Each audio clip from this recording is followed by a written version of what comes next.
Good day everyone. Today my group A4 will be presenting about developing a stretchable and conductive flexible printed circuit board using advanced materials. Our lecturer Dr. Siti Haja binti Sheikh Muhammad Fazullah.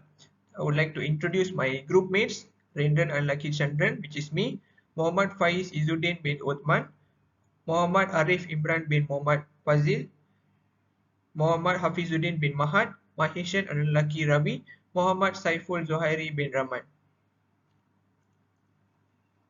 Project summary. This project is being carried out using newly simulated SEI materials that can be used to develop a stretchable and highly conductive flexible printed circuit board. The currently used materials on the PCB construction have limitation and are not suitable to use on flexible boards. After considering all the aspects, poly 3,4 ethylene deoxythiophene was chosen as the matrix materials, while the metallic filler graphene materials are used. For the substrate materials, thermoplastic polyethylene TPU was used.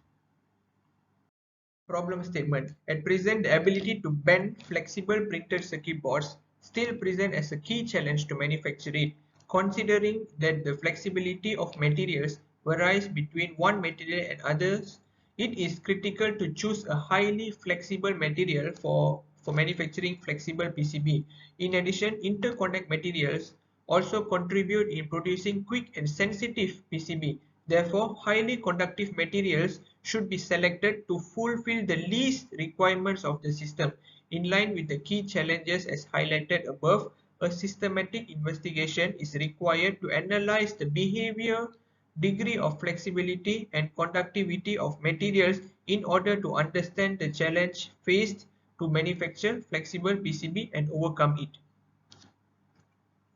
My name is Muhammad Arif Imran and I will continue the presentation with background of study. The purpose of this project is to provide mechanical support and electrically linked electronic component using conductive path, track, signal lines etched from a copper sheet laminate onto the non-conductive substrate. This device was known as PCB, printed circuit board, which a layer composite made of non-conductive substrate material with internal or external copper circuitry that is hidden. It is made of conductive and insulating layers in a laminate sandwich construction. Electronic components have to be soldered out an outer layer at specific position by the layer of two complementary functions. The control electrical connection between the component terminals are made possible through the uses of PCB design. A working circuit is created by connecting all the components together with electronic component located on the board. Conductive ink is used next. Future thermal management will play a crucial role in the design and fabrication because rapid development that lead to huge increase in power density. It is an inevitable trend to develop flexible substrate material with high thermal conductivity, high heat flux, and excellent stability and reliability. In this work, a new flexible printed circuit board GFPC was produced. Firstly, multi-layered graphene film MGF in plain thermal conductivity was prepared by high temperature treatment, followed by the compression learning process. Then, as prepared MGF and polyamide was laminated hot press to fabricate GFPC with epoxy resin adhesive. As fabricate GFPC exhibit excellent flexibility, stability and reliability in plain thermal conductivity. GFPC has good dissipation capacity which can reduce the chip temperature 10 Celsius lower than FPC with power density of 0.42. The GFPC sandwich with PI MGF PI will have potential application in the flexible wearable electronic in the future. Hello, my name is Muhammad Faiz Izzuddin and I will continue with the nanocomposite. Nanocomposite is heterogeneous or multi-phase material made of at least one nanoscale phase known as nanofiller, spread in a second phase known as a matrix to create a mixture of components separate qualities. Nanocomposite offer great improvement over conventional composite in thermal, mechanical, electrical, and barrier properties. Furthermore, it maintains transparency and reduces the flammability of the polymer matrix. Next one is the application of the nanocomposite. The first one is wind turbine, CNT or polymer nanocomposite, which can be applied either as a matrix for FRP structure or as a coating sizing fiber. Have great potential to optimize blade material to be much stiffer, stronger and have better fatigue resistance. The multifunction properties of CNT or polymer nanocomposite offer a new concept to address the problem associated with the lightning strike, thermal shock, and humidity for the blade material in service life. The second one is biomedical. Bone, teeth, and wood is example of biomedical that use nanocomposite. As a result, polymer combined with other nanoparticles bring up new possibilities for a wide range of biomedical applications such as tissue engineering, bone replacement or repair, dental application, controlled medication administration, and many more. And the last one is the infrastructure or civil structure. Polymer composite containing nanofillers always been used for infrastructure, which may be attributed to the class of material height strength to weight ratio. They are also extremely long-lasting in terms of thermal, mechanical, and barrier qualities. Concrete is a significant component of civil construction. However, many improvements are envisaged in terms of enhanced durability, tensile strength, and reduced brittleness. Composite containing organoclay are frequently utilized as barrier coating to protect civil construction from environmental aging and corrosion.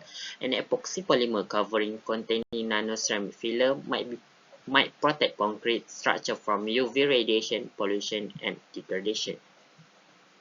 Selamat sejahtera semua. I'm Mahishan Al-Kirawi. I will be explaining about materials development. First of all, formulation of thermoplastic polyethylene (TPU). Due to their mechanical, thermal, chemical, and adhesive qualities, thermoplastic polyethylenes are a significant class of thermoplastic and thermosetting polymers. A wide range of polyol and isonate building blocks can be combined properly to define. The polyaddition reaction involving diisonate long chain ideals and short chain diols result in linear polyethylene. As shown in the figure, the rigid polyethylene section is composed of a mixture of diisonate and short chain diol, while the flexible polyethylene segment is composed of long chain ideals. 2. Formulation of graphene. The planar density of graphene, which is extremely light, is 0.77 mg per meter square. As shown in the figure, the hexagonal carbon ring that makes up graphene's unit structure has a surface area of 0.052 nanometer square. Such a ring has just 2 carbon atoms, since each atom at the vertex is shared by 3 unit rings. Because there is only one atomic layer of carbon in graphene, this material is extremely thin and light. 3. Processing technique. There are numerous techniques to conduct screen printing, but they all rely on the same fundamental technology. In order to generate a personalized stencil, a unique light reactive emulsion will be utilized in the printing process. This is also the most well-known kind of commercial printing because it can be used to construct complicated stencils. The process of screen printing is duplicated in the figure below. Assalamualaikum. My name is Muhammad Hafizuddin bin Bahad.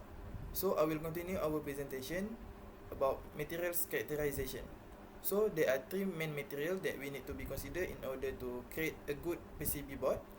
So for the matrix material, we use poly-trifluoroethylene dioxythiophene, polystyrene sulfonate or PEDOT-PSS, and for metallic fillers, we use graphene, and for substrate materials, we use thermoplastic polyurethane TPU. For PEDOT-PSS, it is a polymer mixture of 2 ionomers, which are polystyrene sulfonate plus poly-trifluoroethylene dioxythiophene, where polystyrene sulfonate carry the negative charge, and for PEDOT it will carry the positive charge. For the characteristic, it has the highest efficiency among conductive organic thermoelectric materials. So it ideal for electromagnetic shielding and noise suppression. It also has been widely used for transistor, sensor, and has also gathered interest as a thermoelectric material. The technology to start such production can also be considered low due to formulated for screen printing, are readily available, and the printing equipment is the same as used for graphical printing. For graphene, it consisting of a single layer of atoms arranged in a hexagonal lattice. Based on the figure, A graphene is an atomic scale hexagonal lattice made of carbon atoms. For the characteristic, it has a high tensile strength, electrical conductivity, transparency, and being the thinnest two-dimensional material in the world. It might be thin, but graphene is up to 300 times stronger than steel and harder than its carbon cousin, which are the diamond. Its flexibility is due to its thinness and can be extended to 20% of its original length. It is also one of the best conductor of heat and electricity. Last, for thermoplastic polyurethane, it is a type of polymer material between rubber and plastic, mainly divided into polyester type and polyether type. For the characteristic, it has excellent characteristic of high tension, high tensile force, toughness, and aging resistant. Next, it has high strength, good toughness, and wear resistant, cold resistant, oil resistant, water resistant, aging resistant, and weather resistant that other plastic materials cannot match. And last, flexible at low temperatures and abrasion resistance. Thank you.